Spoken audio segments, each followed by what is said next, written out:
اقبال کی شاعری میں تاثیر نظر آتی ہے قرآن مجید کی، کہ آج کے دور میں ہمیں نمائشی تعلیم نظر آتی ہے ہر جگہ، ہمیں نمائشی اسلام نظر آتے ہیں ہر جگہ۔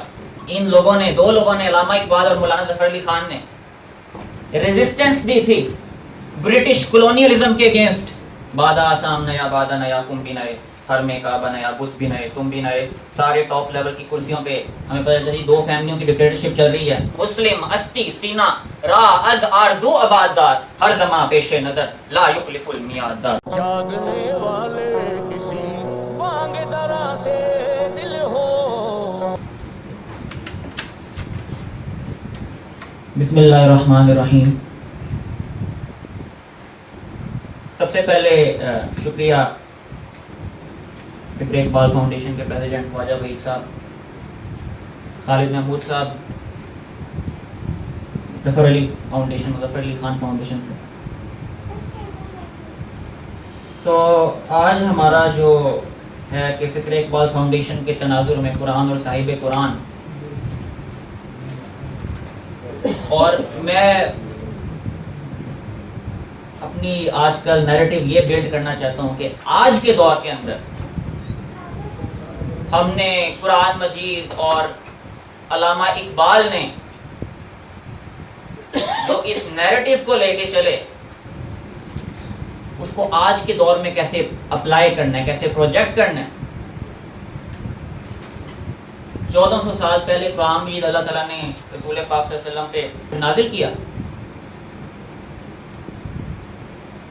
تو آج 21ویں صدی ہے۔ 21ویں صدی میں جو جدید امور آئے ہیں، جو جدید بت آئے ہیں، ان بتوں کا سامنا کرنے کے لیے علامہ اقبال جیسوں کا، مولانا ظفر علی خان جیسوں کا ٹیچنگز کو یاد رکھنا بہت ضروری ہے۔ اگر جدید دور میں ہم نے اسلام کو اپلائی کرنا ہے تو پھر علامہ اقبال کا پڑھنا بہت ضروری ہے۔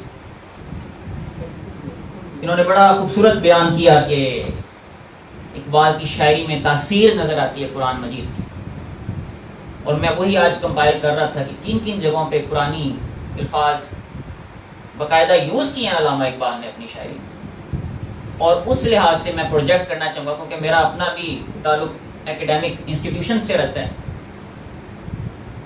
تو میں پروجیکٹ کرنا چاہوں گا کہ ایکیڈیمیا کے لوگ کس طرح اس کو پروجیکٹ کریں آج کے دور میں، کیونکہ ہم دیکھتے ہیں کہ آج کے دور میں ہمیں نمائشی تعلیم نظر آتی ہے ہر جگہ، ہمیں نمائشی اسلام نظر آتے ہیں ہر جگہ، ہمیں ہر جگہ نمائشی چیزیں نظر آتی ہیں۔ لوگ ڈگریوں کے پیچھے بھاگتے ہیں، اصل نالج کی طرف نہیں بھاگتے، جابس کی طرف بھاگتے ہیں، لیکن کبھی ٹائم انویسٹ نہیں کرنا چاہتے کہ ہماری فاؤنڈیشنز کیا تھی۔ تو جب ہماری یہ نمائشی اسلام نظر آئیں، جتنے بھی میں کہتا ہوں کہ ان لوگوں نے، دو لوگوں نے، علامہ اقبال اور مولانا ظفر علی خان نے ریزسٹنس دی تھی برٹش کولونیلزم کے اگینسٹ، برٹش کولونیلزم کے اگینسٹ ریزسٹنس دی تھی، اور میں کہتا ہوں آج Pakistan is suffering from neo colonialism, Pakistan is suffering from neo colonialism, نو استعماریت کہلاتی ہے یہ، جس کا مطلب ہے بظاہر گوروں کی چودراہٹ تو چلی گئی، لیکن اس کے اثرات اب تک باقی ہیں۔ کدھر باقی ہیں؟ پیسوں کے بتوں میں اور کرسیوں کے بتوں میں باقی ہیں۔ انہی آج کی ہم کرسیوں کو جب دیکھتے ہیں، صرف پیسوں کی نوک پہ فیصلے ہونا، پاور پالیٹکس کی نوک پہ فیصلے ہونا، اور اپنی ہم اپ کمنگ جنریشن میں اچھے خاصے ٹیلنٹڈ اور سکلفل لوگوں کے آج کے اقبالوں کا قتل نہیں کرنے دینا چاہیے ہمیں۔ آج کے اقبالوں کا ہم تعلیمی اداروں میں قتل کر رہے ہیں، اس کی وجہ ہے نمائشی اسلام اور نمائشی تعلیمات اوپر کی کرسیوں میں ہمیں بڑی گہرائیوں سے نظر آتی ہیں۔ اقبال بیان کرتا ہے کہ خرد نے کہہ بھی دیا لا الہ تو کیا حاصل، خرد نے کہہ بھی دیا لا الہ تو کیا حاصل، دل و نگاہ مسلمان نہیں تو کچھ بھی نہیں، آہ اے مرد مسلمان تجھے کیا یاد نہیں، حرف لا تدعو مع اللہ الہا آخر۔ جب ہم کہتے ہیں کہ ہم نے اللہ پہ ماننے، باقی سارے جھوٹے خداؤں کا ہم نفی کرتے ہیں، تو کیسے یہ پیسوں کے بت اور کرسیوں کے بت اس دور میں آئے، ان کی ہم کیسے نفی نہ کریں۔ آج کے دور کے بتوں کو توڑنا بہت ضروری ہے۔ بادہ آسام نیا، بادہ نیا، تم بھی نئے، ہر میں کعبہ نیا، بت بھی نئے، تم بھی نئے، سارے ٹاپ لیول کی کرسیوں پہ ہمیں پتہ چلی 2 فیملیوں کی ڈکٹیٹرشپ چل رہی ہے، مریم نواز شریف، حمزہ شہباز شریف، جتنے وائس چانسلر کی اپوائنٹمنٹس ہیں ان کے اوپر ہو رہی ہیں۔ اوپر سے نیچے تک ہم دیکھتے ہیں ڈیویژنس کی مائنڈ سیٹ ہے، ڈیوائیڈ کی مائنڈ سیٹ ہے، خونوں میں شامل ہے۔ اوپر پاکستان انڈیا کو ڈیوائیڈ کر رہے ہوتے ہیں، نیچے آتے ہیں تو جی نون لیگ اور پی ٹی آئی ڈیوائیڈ ہو رہی ہے، اس سے نیچے آئیں تو وائس چانسلرز کو ڈیوائیڈ کر رہے ہوتے ہیں، یہ پرنسپلز کو ڈیوائیڈ کر رہے ہوتے ہیں، اس سے نیچے آئیں فیکلٹیاں ڈیوائیڈ کرتے ہیں، اسٹوڈنٹس کو ڈیوائیڈ کر کے چلا رہے ہوتے ہیں۔ یہ ڈیوائیڈ اینڈ رول چل رہا ہے ٹاپ سے باٹم لیول پہ۔ تو یہ سرمایہ دارانہ سسٹم اور یہ فیملی رولز سے برعکس ہو کے ہمیں ٹیلنٹ اور سکلز کو دیکھنا چاہیے آگے۔ آج کے دوروں کو اقبال کو تلاش کرنا چاہیے، ٹیچرز کی نظر ہونی چاہیے ان لوگوں پہ، ایسے اسٹوڈنٹس پہ، ان کو پروموٹ کریں آگے۔ تب ڈوبے گا سرمایہ پرستی کا سفینہ، دنیا ہے تیری منتظر روز مکافات، حکم حق ہے لیس للانسان الا ما سعی، کیوں مزدور کی محنت کا پھل کھائے سرمایہ دار۔ تو یہ ٹاپ سے باٹم لیول پہ ہمیں یہ ڈیوائیڈ کر کے چلایا جا رہا ہے۔ فیملیاں ڈیوائیڈڈ ہیں، ایکیڈیمک فیملیاں ڈیوائیڈڈ ہیں۔